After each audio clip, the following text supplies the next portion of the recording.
the story.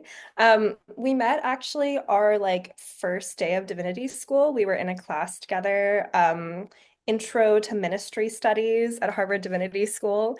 And we kind of knew each other, had similar friend groups, and then I learned, like a year into school or something like that, that Jin had been working on the spiritual care project. I have to keep the two P's straight in my head, which was this incredible compendium of care providers that she was building online to make it easier for people to access spiritual care.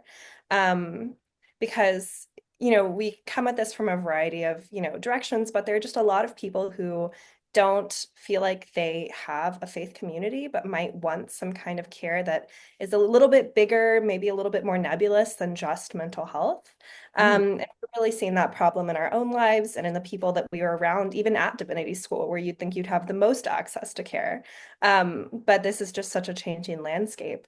So we worked on the spiritual care project together for a year and a half. Kind of we along the way we met Jennifer Wortham, who is a wonderful scholar here at the Harvard Human Flourishing Program.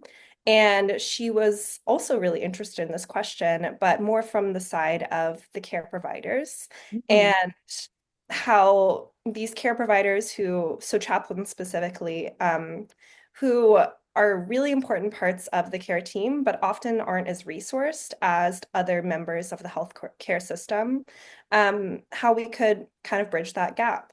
And so she was building the World Congress on Moral Injury, Trauma, Spirituality, and Healing. And we jumped in and we kind of helped take the lead on that, helped build a whole online platform around it, and took it from just being a weekend, 2, 3 day conference into a whole online community that reached people from all over the world, all disciplines of care, practitioners and researchers.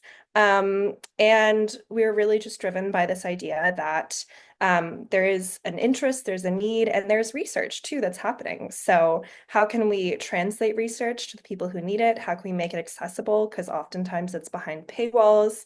And how do we make people feel less alone in what can be sometimes a little bit of an isolating field?